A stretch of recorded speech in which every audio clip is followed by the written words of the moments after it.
Yo les amis, aujourd'hui on se retrouve au parc national de Sinharaja qui se trouve au sud du Sri Lanka. Il faut savoir que ce site a été classé au patrimoine mondial de l'UNESCO en 1989. Et on peut dire que c'est un petit parc étant donné qu'il ne fait que 21 km de long sur 7 km de large. Sina signifie lion et Raja signifie roi, alors Chris Madalayan, mon ami Chris, si tu passes par là, bonjour à toi. La raison pour laquelle je vous emmène ici, c'est tout simplement que j'adore les reptiles et les animaux en tout genre, et cette forêt est réputée pour ses reptiles comme ses serpents ou encore ses lézards. Elle abriterait également des singes, des éléphants, des cerfs et même une petite population de léopards. Donc écoutez, on va pas perdre plus de temps, on se retrouve directement sur le terrain. On dit souvent que des images valent mieux que des mots, so let's go!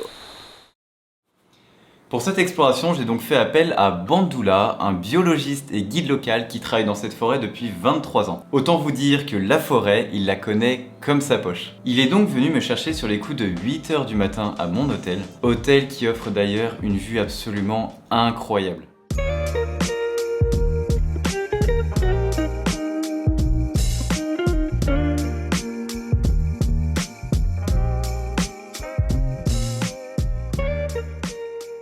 Et qui propose une ambiance absolument unique au petit matin.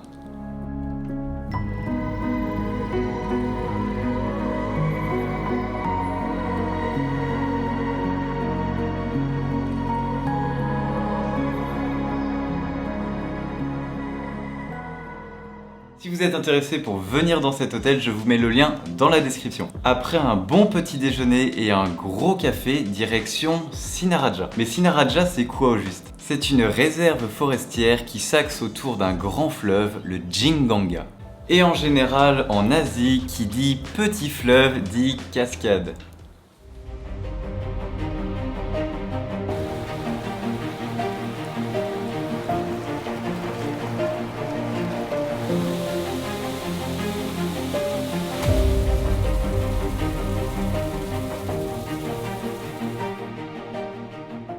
La première chose que je remarque dans cette forêt, ce sont ces climbing plants sur les arbres. Il y en avait absolument partout.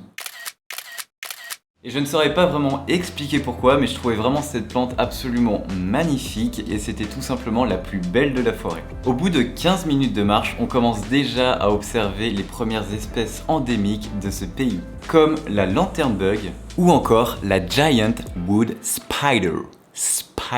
Mais l'espèce qui nous aura accompagnés durant toute la journée, c'est bien le lézard. Au début, on en voyait des tout petits, tout mignons. Je vais vous montrer un tout petit lézard, vous allez voir.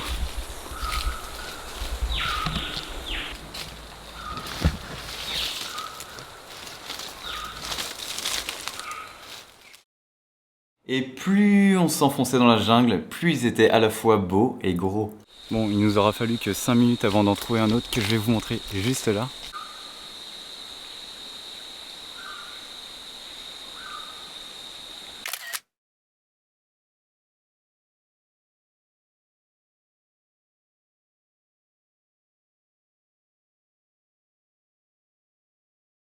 Je peux vous dire que j'étais vraiment reconnaissant d'avoir pris un guide parce que sans lui, ça aurait été mission impossible. Même à une distance de plus de 10 mètres, il arrivait toujours à trouver des espèces qui se fondaient dans le décor. Un peu avant midi, nous avons pris la direction du Wildlife Center qui se trouve en plein milieu de la forêt pour aller faire une petite pause. Un environnement parfait pour les varans, un temps chaud et humide, un petit fleuve et un large tas de détritus. Car oui, malheureusement, les varans aiment la merde laissée par les humains dans la nature. C'est tout de même ici que j'aurais pu apercevoir le plus gros varan de toute ma vie.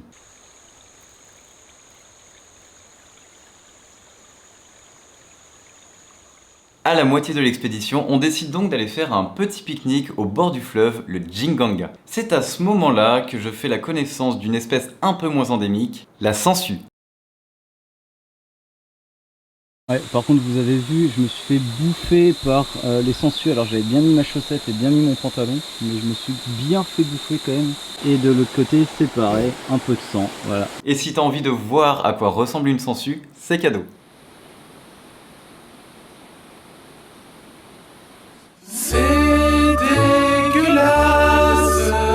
peux vous dire que quand je suis rentré le soir à mon hôtel et que j'en ai trouvé une dans mon treillis à seulement quelques centimètres de mes parties, j'étais pas bien. C'est simple, elle avait eu tout le trajet du retour pour me pomper bien comme il faut. Après cette découverte, j'ai demandé à mon guide, qui a tout de même 23 ans d'expérience sur le terrain, quel a été le souvenir le plus marquant de sa carrière. C'est lorsqu'il s'est fait attaquer par un nid entier de frelons asiatiques géants. Et ça ne rigole absolument pas. 7 piqûres de cet insecte équivalent à une morsure de cobra et potentiellement la mort. Je vais donc vous faire un résumé de son histoire parce que la vidéo dure plus de 2 minutes. C'était lors d'une expédition dans la forêt de Sinharaja en 1998, soit plus de 20 ans en arrière. Il organisait tout simplement une expédition pour 2 touristes anglaises lorsqu'il a vu un nid entier de frelons asiatiques géants s'écraser au sol. Une seconde plus tard, un premier frelon sort du nid. Dans les instants qui ont suivi, c'est tout simplement l'intégralité de la colonie qui a commencé à l'attaquer et plus particulièrement son visage. Ils ont donc commencé à courir le plus vite possible jusqu'à la sortie de la forêt, là où des guides pourraient l'emmener à l'hôpital. Résultat des courses, 16 piqûres au niveau du visage et du crâne, une dizaine au niveau des épaules et des jambes et une bonne dose d'antivenin. Les 2 Anglaises, elles, n'ont subi que 2 piqûres au niveau des jambes. At that time I am very painful. I can't sit, I can't sleep, I can't walk, very difficult.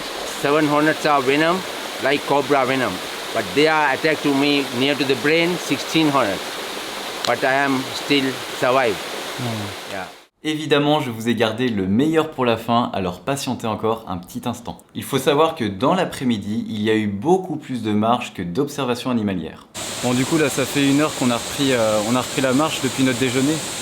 On a fait que marcher, donc là il y avait pas mal de côtes, on n'a pas vu grand chose, mais là il fait quand même relativement très chaud. Voilà, je viens de tremper ma casquette dans la cascade parce que là ça tue un peu.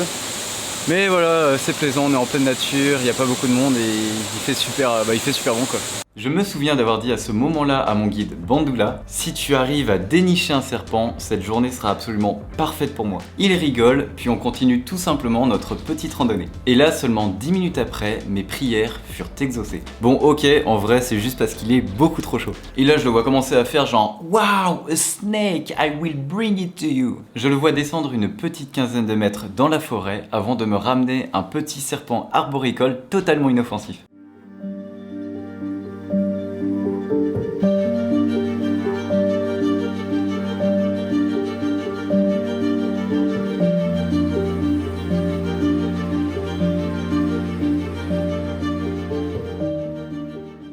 Je lui demande alors si je peux le manipuler et vous savez quoi, il accepte.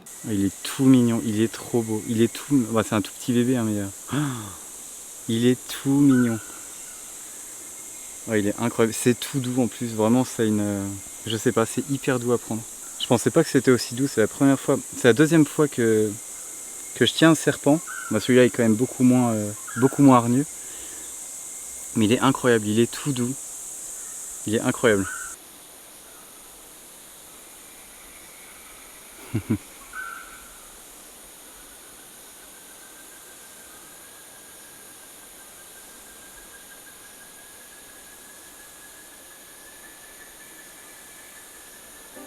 C'est sur cette incroyable rencontre que s'achève notre journée. Un grand merci donc à mon guide Bandula qui a été absolument parfait. Merci à toi pour ta gentillesse et ton expertise.